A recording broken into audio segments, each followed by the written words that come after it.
All right, my name is Gyorgy Babnigg. I'm 47 years old. All right, George, where were you born?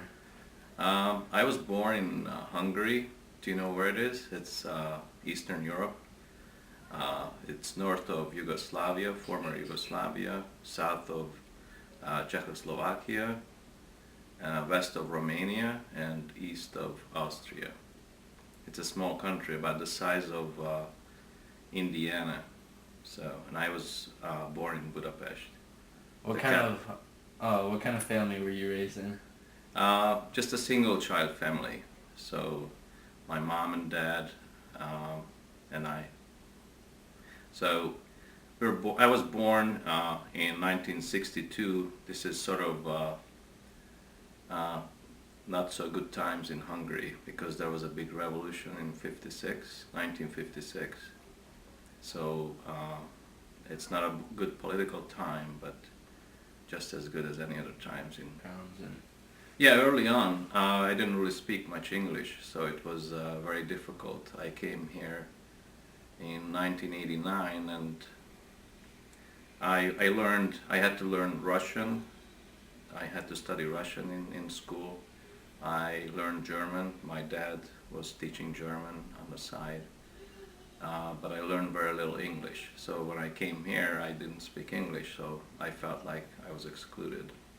So can you name one experience that really shows how you felt excluded, or no, it was just funny. Like the first time I went to downtown, and my first experience in Burger King.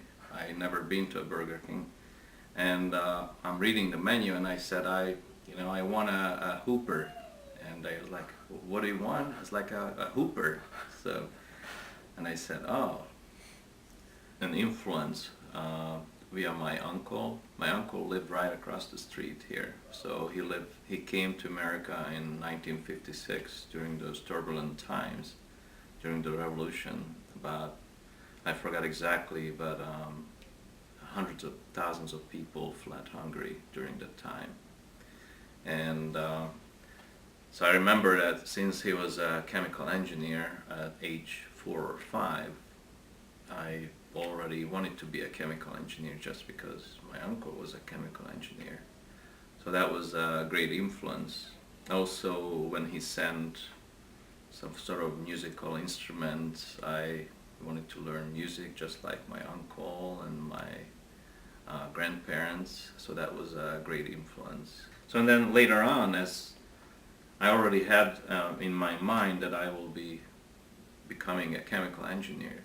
And so I went to a specialized high school where chemistry was offered.